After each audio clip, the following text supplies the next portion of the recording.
morning student of class 11th। आज हम DK Goyal के जनरल एंट्री के चैप्टर का क्वेश्चन नंबर 2 पढ़ेंगे। General entry question number 2 from DK Goyal. Question है, मैंने पहले इसलिए लिख रखा है कि थोड़ा आप लोग का समय बचे। क्वेश्चन है, enter the following transactions in the journal of MS Tripathi. MS Tripathi brows मतलब ब्रदर्स। कुछ ये एंट्रीज दी हुई है, ट्रांजैक्शंस दिए हुए हैं, मैंने पहले ही नोट कर रखा है। 2018 जनवरी 6 को सोल्ड गुड्स फॉर कैश, ये सारे ट्रांजैक्शंस हैं। ये क्वेश्चन नंबर 2 है।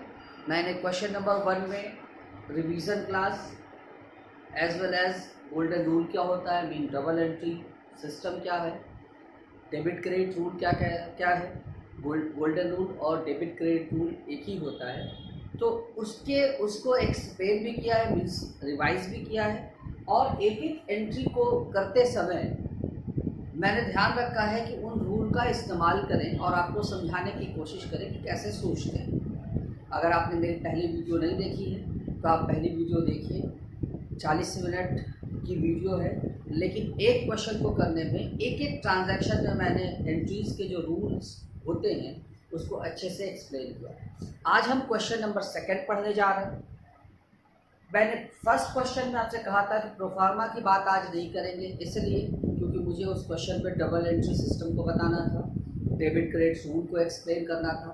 बट इस क्वेश्चन में मैं आपको जनरल एंट्री के फॉर्मेट को बताने जा रहा हूँ, ठीक है। जैसा कि मैंने फॉर्मेट बना रखा है पहले से। I need to explain only to you. Now look, first of all we will talk about the proforma of the general entry. Students, this is the proforma of the general entry. Just look at here. First of all we will write in the books of whatever the name is given in the questions.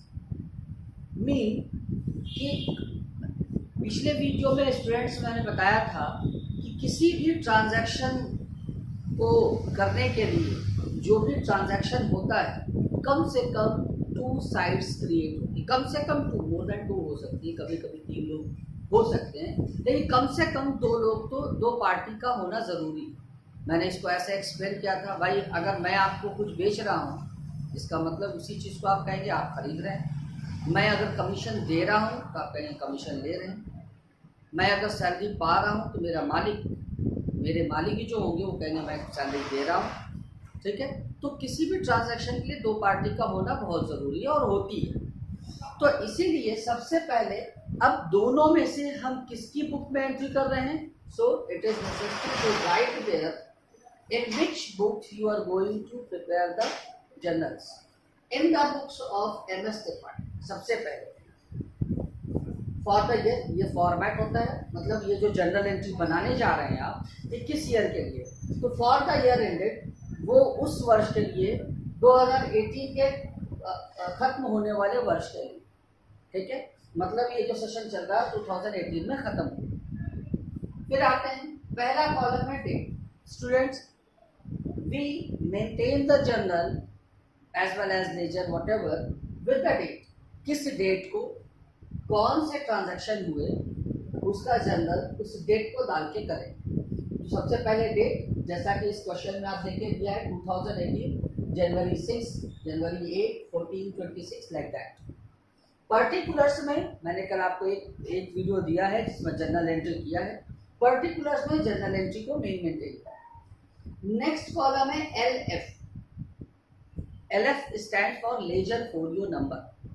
देखिए, laser folio number का वैसे हम general में जब हम study कर रहे हैं तो हम इसका यूज़ नहीं करेंगे। इसका यूज़ प्रैक्टिकल जीवन में होता है। एक्चुअली एक चीज़ और बता दूं, वैसे मैं सेपरेट क्लास इसका बनाऊंगा कि अकाउंटिंग साइकिल क्या होता है। एक क्वेश्चन आता है, आप बुक्स में देखे होंगे, एक बार एक मेरे स्टूडेंट ने अभी पूछा भी था, what is sir please explain what is accounting cycle. एक साइकिल का मतलब क्या होता है, साइकिल। अब देखिए होता क्या है, सबसे पहले किसी भी अकाउंट, जब हम अकाउंटिंग मेंटेन करते हैं तो एक ट्रांजैक्शन जो कि किसी फर्म में होते हैं, बेचना खरीदना, कमीशन देना, कमीशन रिसीव करना, मशीनरी खरीदना और सैलरी देना, सारे ट्रांजैक्शन दिए हैं। तो इस ट्रांजैक्शन से जो सबसे पहले हम मेंटेन करते हैं वो होता है जर्नल। जर्नल्स की ही मदद से, मतलब जर्नल से ही जो दूसरी बुक हम बनाते हैं उसको बोलते हैं लेजर पोस्टिंग। लेजर पोस्टिंग की कुछ अपनी सब्सिडरी बुक भी होती है, सेपरेट बुक जिसको तैयार करते हैं। फिर लेजर पोस्टिंग से हम बनाते हैं ट्रायल बैलेंस। ट्रायल बैलेंस से हम बनाते हैं फाइनल अकाउंट, जिसमें trading account, profit and loss account और एक शीट होती है जिसको बैलेंस शीट कहते हैं। मैंने अकाउंटिंग के डेफिनेशन बताते वक्त इस सबको और एक्सप्लेन किया है। आप वीडियोस को देखते रहिए, हर वीडियोस में, और जब भी फुर्सत मिले वीडियो को देखने से आपको बहुत प्रॉफिट होगा। मैंने जो पहली वीडियो बनाया था व्हाट इज़ अकाउंटिंग, उसमें मैंने अकाउंटिंग के डेफिनेशन को एक्सप्लेन किया था। उसमें मैंने बताया था accounting is an art of journalising, analysing, summarising. तो एनालाइजिंग है लेजर पोस्टिंग, समराइजिंग है फाइनल अकाउंट। मैंने उस वीडियो में भी बताया है समरी, मतलब एक साल जो अकाउंट मेंटेन करते हैं, बैलेंस शीट मतलब समरी। तो अकाउंटिंग साइकिल की मैं बात कर रहा था। सबसे पहले ट्रांजैक्शन से बनाते हैं जनरल एंट्री, जनरल एंट्री से ledger posting and subsidiary book. फिर लेजर पोस्टिंग के बाद बनाते हैं ट्रायल बैलेंस, ट्रायल बैलेंस के बाद बनाते हैं फाइनल अकाउंट, जिसमें trading account, profit and loss account और बैलेंस शीट आती है। फाइनल अकाउंट जैसा कि नाम से पता चलता है अकाउंट फाइनल होता है। इसके बाद भी दोस्तों, स्टूडेंट्सों, कुछ फाइनल अकाउंट बनाने के बाद भी एक आता है रेशियो एनालिसिस। रेशियो एनालिसिस भी एक कंप्यूटेशन है जिसमें हम ये कंप्यूट करते हैं, एक मालिक ये देखना चाहता है कि इस ईयर तो इस साल तो हमारे लाभ, हमारे पूरे के पूरे बिजनेस की क्या कंडीशन रही, क्या आने वाले साल में भी कुछ हो सकता है। मतलब एक फोरकास्ट होता है ना कि हो सकता है इस साल तो प्रॉफिट हुआ लेकिन आने वाले साल में लॉस हो सकता है। जैसे मान लीजिए हम कोई ऐसा बिजनेस करते हैं जिसमें बहुत ह्यूज अमाउंट कैपिटल के रूप में चाहिए होता है मशीनरी के नाम पर। मान लीजिए सपोज कीजिए 10 करोड़ रुपए की कोई मशीन, तो इस पर्टिकुलर ईयर में तो हमको फ़ायदा हुआ, लेकिन हो सकता है कि अब मशीन मेरी काम नहीं कर रही, आने वाले नए साल में बिल्कुल काम नहीं करेगी, लेबर भी जवाब दे चुके हैं, तो अब हमें एक मशीनरी खरीदना है। या फिर और भी बहुत सारे कैलकुलेशन हैं, आप 12th में इसके बारे में पढ़ेंगे, 12th में चैप्टर है रेशियो एनालिसिस का। बट तो मैंने ये अकाउंटिंग साइकिल बनाया। फिर से एक क्विक रिविजन दे देता हूँ, क्योंकि आप ही में से किसी ने क्वेश्चन किया था sir what is accounting cycle, तो मैं उसका भी जवाब दे देता हूँ। Transaction, then general entry. Transaction के लिए किसी दो पार्टी का होना बहुत ज़रूरी है। इस ट्रांजैक्शन के से हम जनरल एंट्री तैयार करते हैं। जनरल एंट्री आपको पता है, जनरल एंट्री बनाने के लिए हम डबल एंट्री सिस्टम को फॉलो करते हैं। डबल एंट्री सिस्टम का मतलब डेबिट क्रेडिट रूल को फॉलो करते हैं। कि डबल एंट्री सिस्टम क्या कहता है, जितने रुपए से कोई खाता डेबिट होगा, कोई अकाउंट डेबिट होगा, उतने ही रुपए से कोई एक अकाउंट क्रेडिट भी होना चाहिए, that is double entry system. तो transaction, general entry, ledger posting, trial balance, final account, ratio analysis, then decision making, these all are called accounting cycle या फिर अकाउंटिंग प्रोसेस। ठीक है, ध्यान रखिएगा। इसी वीडियो में मैंने बता दिया अकाउंटिंग साइकिल क्या है। फिर now come to the topic, that is today's topic. Today's topic is we will solve question number 2 from DK Goyal, and we will also discuss on format of the journal entry. What is format? I mentioned you just earlier. Date, जिसमें date wise हम journal maintain करते हैं। Particulars, जिसमें entry करते हैं, जैसे कि last video में हमने आपको एंट्री करके दिखाया। LF number, laser folio number. अभी जो मैंने आपको अकाउंटिंग साइकिल बताया है, जनरल के बाद लेजर पोस्टिंग करूँगा। लेजर अब क्या करते हैं, जनरल सपोज कीजिए कोई लेजर बना रहे हैं, तो लेजर का एक नंबर यहाँ पे लिख देते हैं, और लेजर जब बनाते हैं तो उसमें JF लिखते हैं, जर्नल फोलियो नंबर। तो जर्नल जब तैयार करेंगे तो लेजर में उसका नंबर डाल देंगे। ऐसा इसलिए करते हैं, भविष्य में कभी जर्नल और जर्नल से ही लेजर तैयार किया जाता है। भविष्य में अगर कोई बात हो तो हम जर्नल से लेजर को, लेजर से जर्नल को मिलान कर सकते हैं। तो प्रैक्टिकली उसकी ज़रूरत पड़ती है। इस LF नंबर की, लेजर फोलियो नंबर की प्रैक्टिकली ज़रूरत पड़ती है। लेकिन जब हम स्टडी करेंगे तो we need not to mention anything, but this is the part, LF number is a part of your journals format. I hope you all will understand. Next column is debit and next very next is credit. दो amount का column होता है, ये दोनों amount के column है। आपने जैसा देखा D R stand for debit, C R stand for credit. दोनों का अपना बैलेंस एक सेम ही अमाउंट जाता है। जितने रुपए से कोई डेबिट में जाएगा उतना ही रुपया क्रेडिट में जाएगा। मैंने आपको बताया this is the fundamental of journalising, this is the fundamental of debit credit rules.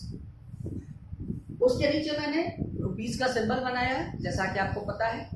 Actually rupees इसलिए क्योंकि हम डॉलर में बिजनेस कर रहे हैं कि युआन में बिजनेस कर रहे हैं। हाउ कैन आई नो कि टका में कर रहे हैं?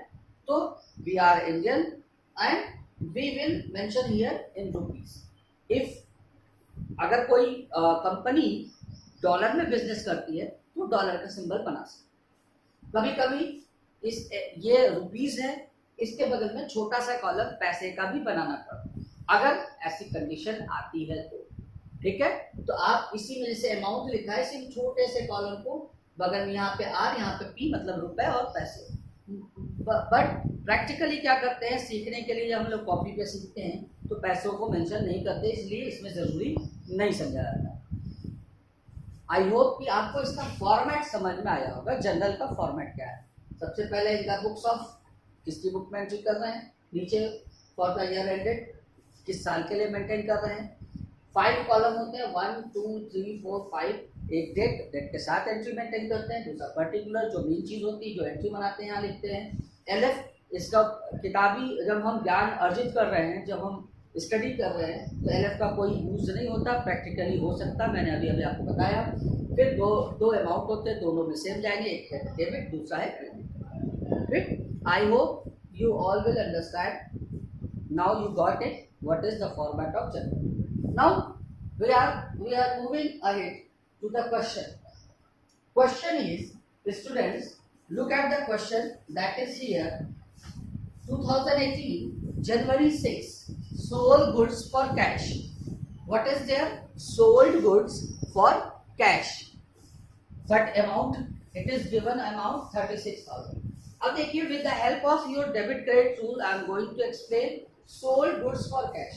हमने आपको एक चीज बताया कल की वीडियो में कि हमेशा ये याद रखिए कि आप किसी भी फर्म के अकाउंटेंट हैं, ना मालिक हैं ना ही आपकी फर्म है। आप अपने आप को फर्म कभी मत अज्यूम कीजिए, क्वेश्चन को प्रैक्टिकली लगाने में प्रॉब्लम आएगी।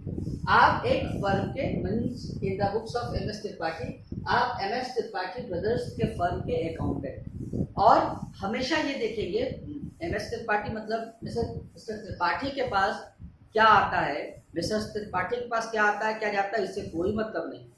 आप मिस्टर त्रिपाठी के अकाउंटेंट नहीं है, आप किसके, इनके मिसेस त्रिपाठी एंड ब्रदर्स के, ब्रदर्स ऑर्गेनाइजेशन के, फर्म के accountant. Always sold goods for cash, नकद में बेचा।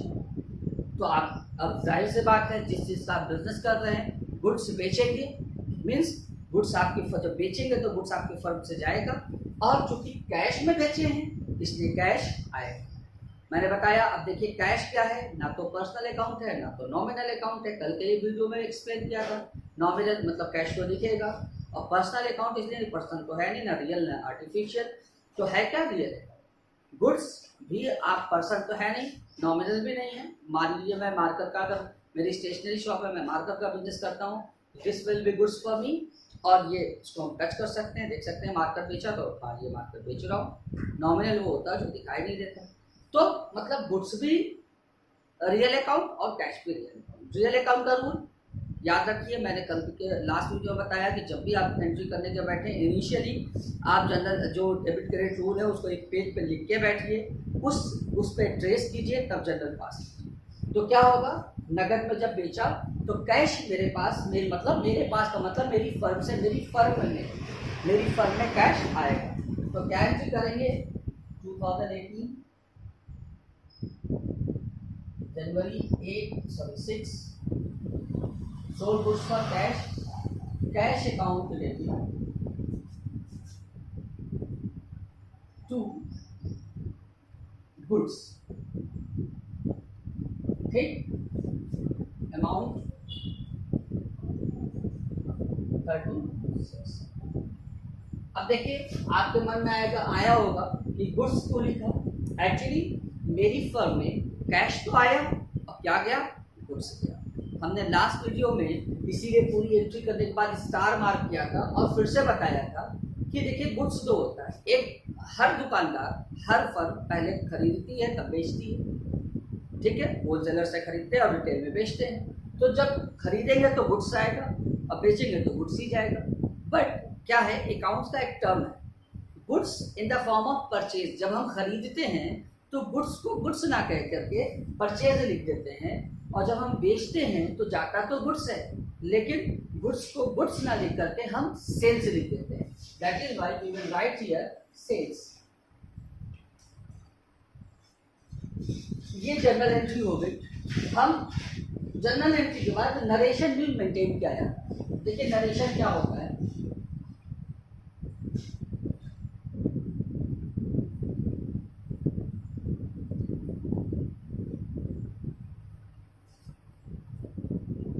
मैं आपको छोटे से बता दूं नरेशन क्या होता है। नरेशन एक्चुअली जो यूपी बोर्ड के स्टूडेंट जो हिंदी मीडियम से पढ़ते हैं तो ये ट्रांजेक्शन हिंदी में दिया होता है, हिंदी को इंग्लिश में लिख देना। नरेशन को इंग्लिश में लिखा जाता है। एक्चुअली नरेशन शब्द का नरेट, आप शब्दों को पकड़िए, नरेट करना मतलब जो भी ट्रांजेक्शन हुआ है उसको इंग्लिश में लिख दीजिए, ताकि अगर ये कभी एंट्री ना समझ में आए तो आप नरेशन देखिए, अच्छा गुड्स सोल्ड किया गया, ठीक है, मतलब जो चीजें, जो ट्रांजैक्शन हुआ है उसको एक लैंग्वेज में लिख दे, ठीक है।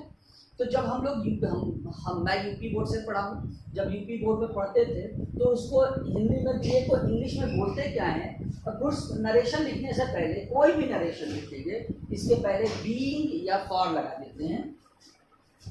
Being goods sold for cash, being goods sold for cash. Narration कुछ नहीं है, इंग्लिश ट्रांसलेशन, ताकि अगर आपको भविष्य में कभी आप ऑडिट हुई आपके फर्म में, आप अपना अकाउंट चेक कर रहे हैं या ऑडिटर चेक कर रहा है, तो जनरल एंट्री ना समझ में आए तो नरेशन देख के समझा जा सके, या कभी मालिक हो या कभी आप अकाउंटेंट हैं, आप ही को कुछ नहीं समझ में आया तो एंट्री से नहीं तो इससे देख के समझ सके। There is nothing more than narration. Second entry, sold goods to Hari, Hari को सामान बेचा, जनवरी 8। देखिए सोल्ड गुड्स टू हरि, जब हम हरि को बेचेंगे तो हमारे पास से सम गुड्स जाएगा। Just suppose I have an stationery shop, I am a shopkeeper. अगर मैं ये मार्कर हरि को बेच रहा हूँ तो मेरी फर्म से, मैंने कहा आप अकाउंटेंट हैं किसके, एक फर्म के, MS Tripathi brothers. MS Tripathi brothers में अगर स्टेशनरी शॉप है, ये मार्कर गया उसकी फर्म से चला गया किसके पास, हरि। अब देखिए जब मार्कर हमने बेचा, मतलब गुड्स जब हमने बेचा तो मेरे पास पैसा नहीं आया, ऊपर वाले ट्रांजैक्शन में सोल्ड गुड्स फॉर कैश दिया था और यहाँ पे सोल्ड गुड्स टू हरि दिया था, ठीक। इसका मतलब ये उधार बेचा गया है। क्या बेचा गया, उधार बेचा गया। तो ये बात तो समझ में आई कि जब बेचेंगे तो गुड्स जाएगा, लेकिन कैश तो आया नहीं। डेबिट किसको करेंगे, जब गुड्स गया तो गुड्स को तो क्रेडिट करेंगे क्योंकि गुड्स रियल अकाउंट है। Debit what comes in, credit what goes out. जो जाए उसको क्रेडिट कीजिए, मतलब ये गुड्स जा रहा है तो गुड्स को क्रेडिट करेंगे, लेकिन डेबिट किसको करेंगे, कैश आता तो कैश को डेबिट कर देते हैं। क्या है, दूसरा अकाउंट क्रिएट होता है हरि। हरि क्या है, पर्सन है, as you know person means Hari personal account है। तो पर्सनल अकाउंट का रूल क्या कहता है, debit what, debit the receiver, credit the giver. क्या कहता है, debit the receiver, credit the giver. तो हरि यहाँ पे क्या है, इस गुड्स का रिसीवर है, तो हरि को डेबिट करेंगे, लिखेंगे हरि, नाम के आगे एपॉस्ट्रोफी S लगा देते हैं, Hari's account debit to same amount 30,000। एक बार फिर revision, goods sold goods to Hari, जब हरि को हमने सामान बेचा, कुछ भी बेचा तो मेरे पास से वो सामान गया, वो गुड्स गया और पैसा नहीं आया, मींस क्रेडिट पे बेचा। तो किसने, who is the receiver of the goods, Hari. Hari क्या है, पर्सनल अकाउंट। पर्सनल अकाउंट का रूल क्या कहता है, डेबिट द रिसीवर। तो हरि क्या है, रिसीवर, इसलिए मैंने डेबिट कर दिया। अब गुड्स गया तो गुड्स को क्रेडिट कर दिया। हमने अभी आपको यहां बताया goods in the form of sales, we write here sales, don't write goods. अब देखिए नरेशन क्या होगा, मैंने अभी बताया आपको, be goods sold to Honey.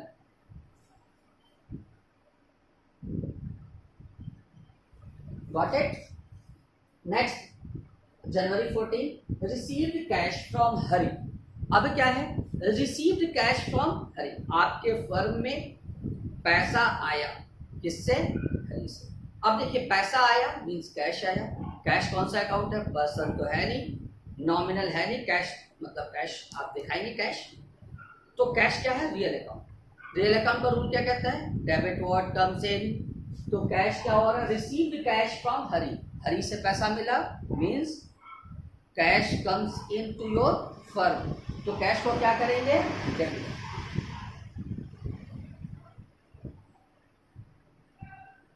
जनवरी 14 को कैश अकाउंट डेबिट, क्योंकि कैश आपके फर्म में आया है, टू, देखिए गया तो कुछ भी नहीं ना, मेरी फर्म से कैश तो आया मेरी फर्म में, तो कैश को डेबिट कर दिया, लेकिन गया तो कुछ भी नहीं, तो क्रेडिट किसको करें। फिर एक अकाउंट क्रिएट होता है, that is same Hari. Hari क्या है, पर्सनल अकाउंट। पर्सनल अकाउंट का रूल क्या कहता है, debit the receiver, credit the giver. तो what is Hari in this third journal entry, Hari is the giver of the cash, तो क्रेडिट द गिवर, तो हरी को यहाँ पे क्या करेंगे, क्रेडिट करेंगे। अमाउंट 18,000।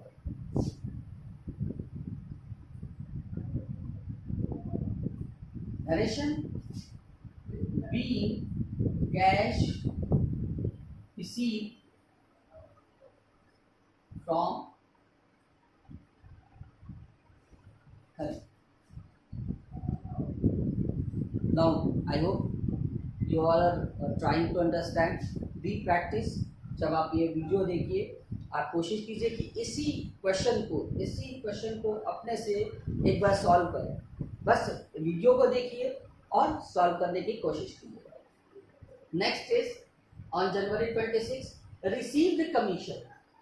अब देखिए कमीशन रिसीव हुआ, सबसे पहले तो ये जानिए जब आपको कमीशन मिलता है जनरली, और अगर कोई चीज़ आगे नहीं दिया जाता है, कमीशन मिलने का मतलब कैश ही मिलता है, कैश, उसमें कोई ईयर रिंग और नोज पिन नहीं मिलती, उसमें क्या मिलता, कैश ही मिलता है।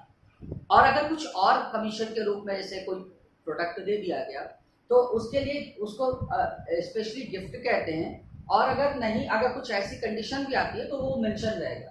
अगर कुछ नहीं mention, received commission, it means आपने कमीशन के रूप में क्या रिसीव किया, कैश। अब देखिए जब कमीशन मिलेगा तो आपके पास कमीशन का मतलब कैश आएगा, रिसीव किया, आपने दिया नहीं है, रिसीव किया, इसका मतलब आपकी फर्म में कमीशन रिसीव हुआ, मतलब पैसा आया, कैश आया। तो जब कैश आएगा तो क्या करेंगे, डेबिट करेंगे। क्यों, क्योंकि cash real account.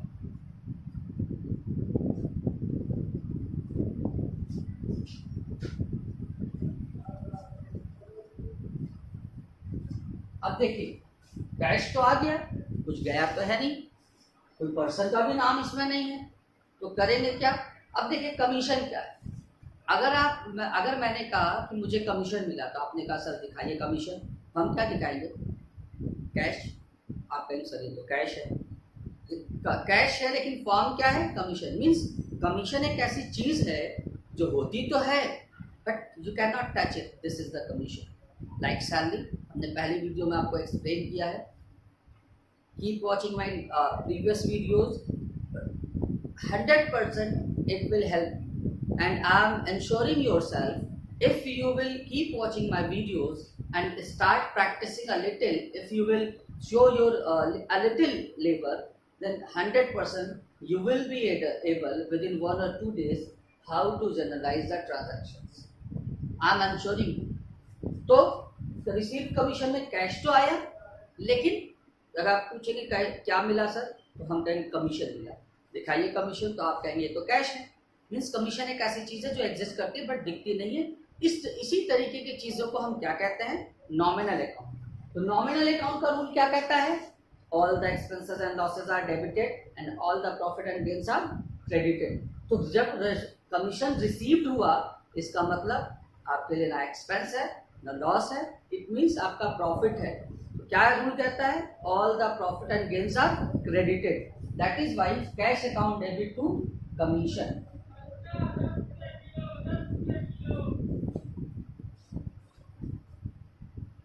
Amount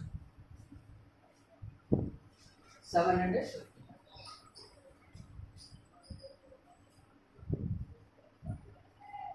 narration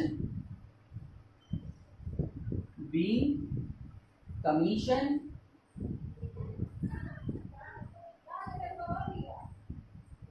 receipt, got it।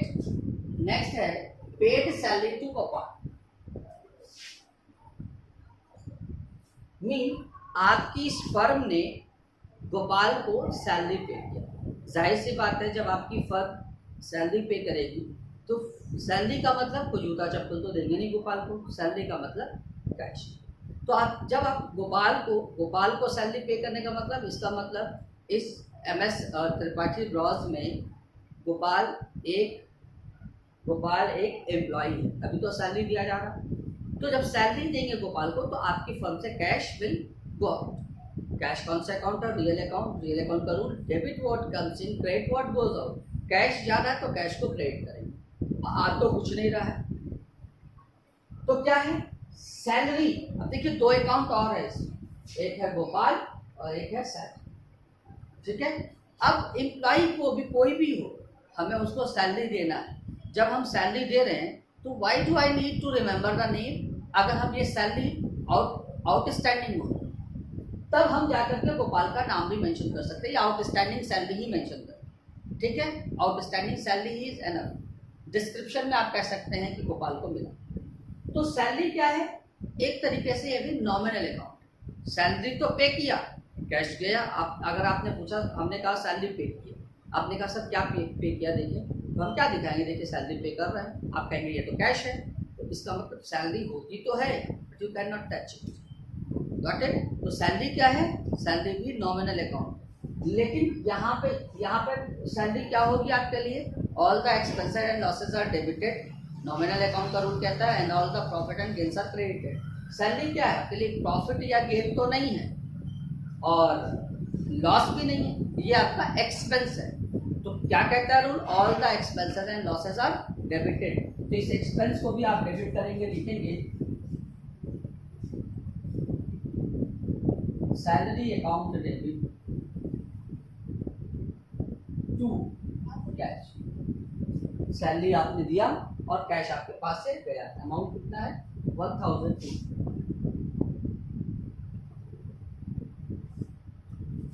Narration being salary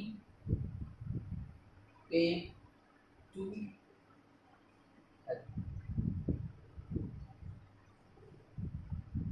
got it। Next है received on January 28, received cash from Hari. चलता तो जब देखिए हरी से जब हमारे पास पैसा आएगा, जब हम हरी से कैश रिसीव करेंगे, रिसीव्ड कैश फ्रॉम हरी, तो हमारी फर्म में कैश आ जाएगा, ठीक है। और जाएगा क्या, कुछ भी नहीं। तो दूसरा क्या अकाउंट है, हरी इज द गिवर। तो क्या एंट्री करेंगे, cash account debit to Hari, amount given here it is 12,000, it is 1200, it is 12,000। Narration B cash receive from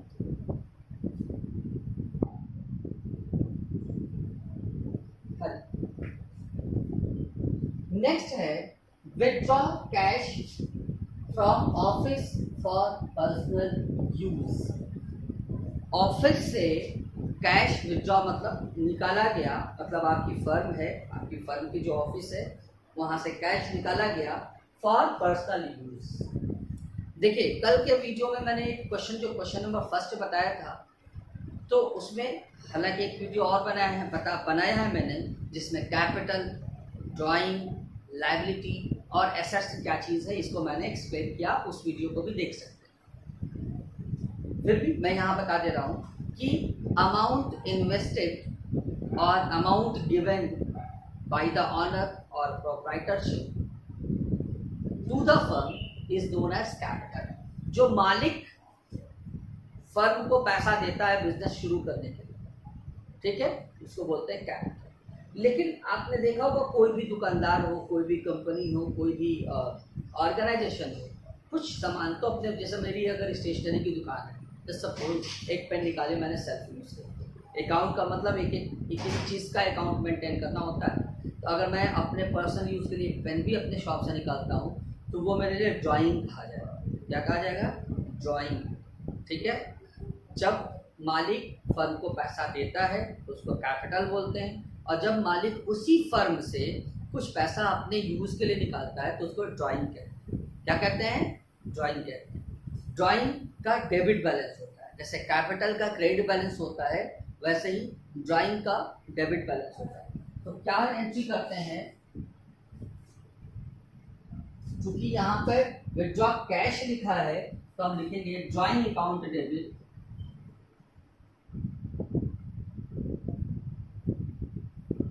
to cash amount 4000।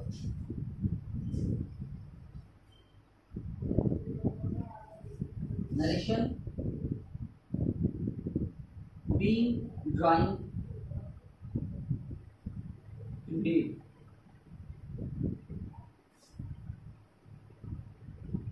Got it. Next है वेजेस पेड। क्या है? Wages paid.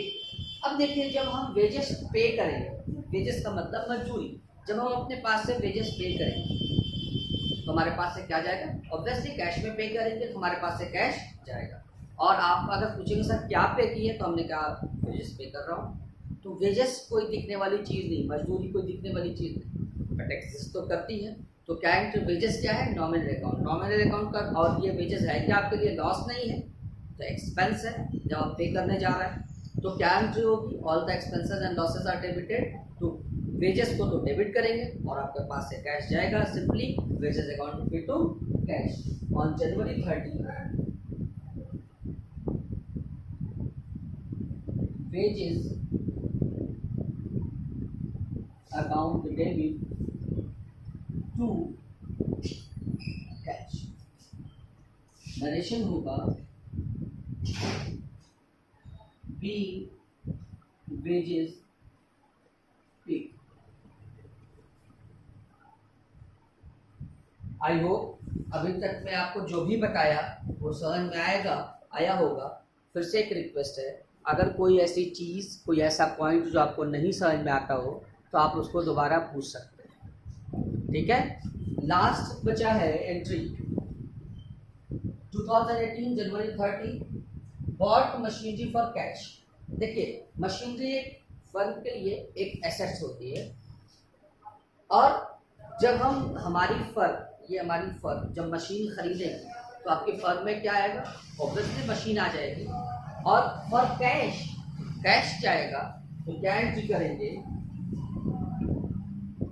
Machinery account debit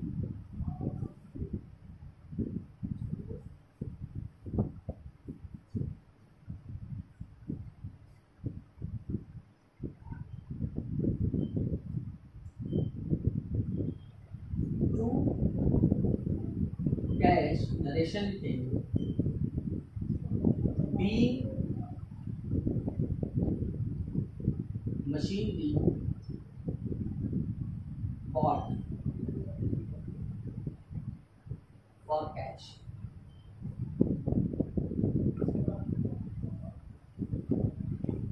sorry,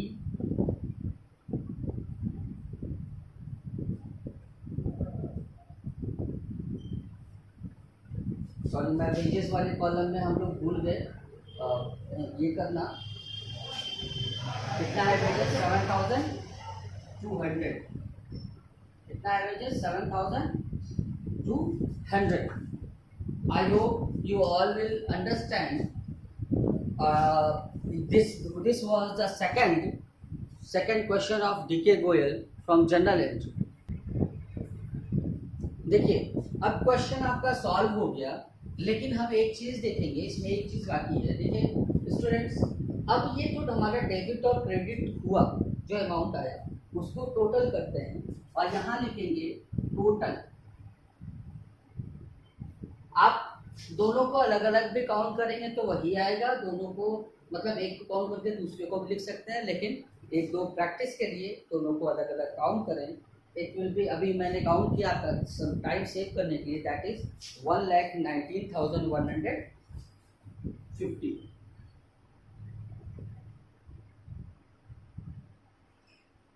one more thing students, actually आप सब जैसा जानते हैं lockdown है, I don't have to, मैंने अपने स्टूडेंट्स से इस क्वेश्चन को मंगाया था। कोई वीडियो बनाते समय एक प्रॉब्लम है actually, I think I forgot to mention the amount of bought machinery for cash, तो I assumed it that it was 10,000। हो सकता है डीके गोयल के क्वेश्चन नंबर 2 से के आंसर को आपको अगर ना मिल पाए तो don't worry, you need not to be worry, just I have mentioned it as I have assumed that the machinery would be of 10,000। तो हो सकता है भाई क्वेश्चन में जो भी दिया हो, मेरे पास कोई बुक नहीं है लॉकडाउन की स्थिति में, आप सबको पता है कि मेरी बुक कहीं छूटी हुई है, मैं अपने घर पे वीडियोज़ बना रहा हूँ आपको बताने के लिए, इसलिए मैंने इसको 10,000 मान लिया, कल्पना कर लिया, ठीक। और देखिए यहाँ टोटल लिखेंगे दोनों को। अकाउंट्स में कहीं पे भी टोटल के नीचे अगर डबल लाइन खींचते हैं इसका मतलब वो टोटल है। अगर आप ये टोटल लिखना भूल भी जाते हैं, जब आप सीख रहे हैं तो टोटल भी लिखेंगे, यहाँ डबल लाइन भी करेंगे, लेकिन एक टर्म्स के हिसाब से किसी भी अगर अमाउंट के नीचे डबल लाइन लिखे रहता है, आपने खींच दिया, it means it is total.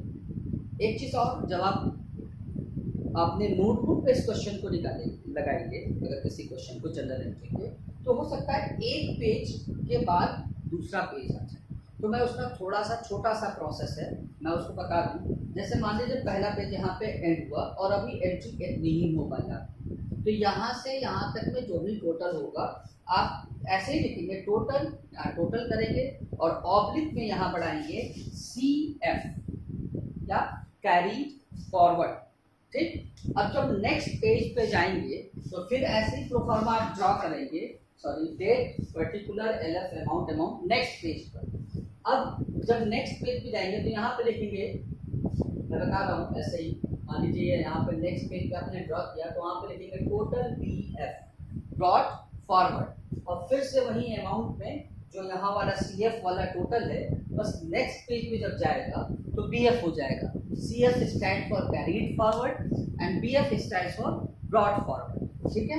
फिर उसके बाद मान लीजिए यहाँ तक एंट्री किया था आपने, फिर यहाँ तक एंट्री करेंगे, तो जब ये पूरी एंट्री कर लेंगे, फिर सेकेंड पेज पर जब यहाँ से यहाँ तक की एंट्री करेंगे तो टोटल BF वाला अमाउंट और यहाँ से यहाँ तक का अमाउंट टोटल करेंगे। फिर नेक्स्ट पेज के जब टोटल पे लिखेंगे ग्रैंड टोटल, क्योंकि अब दो टोटल हो गए, एक ये टोटल इस पेज का जो यहाँ तक का था, मैंने एग्जांपल दिया, और नेक्स्ट पेज पे यहाँ से यहाँ तक लिखेंगे और जो यहाँ तक का अमाउंट था उसको CFBF करेंगे। CFBF में यहाँ से यहाँ तक का अमाउंट जोड़ करके जो आएगा नीचे वहाँ पर टोटल की जगह ग्रैंड टोटल लिखेंगे। ये था question number 2 from DK Goyal book general entry के चैप्टर से मैंने क्वेश्चन नंबर 2 बताया आपको। आई hope you all will understand. Okay, thank you.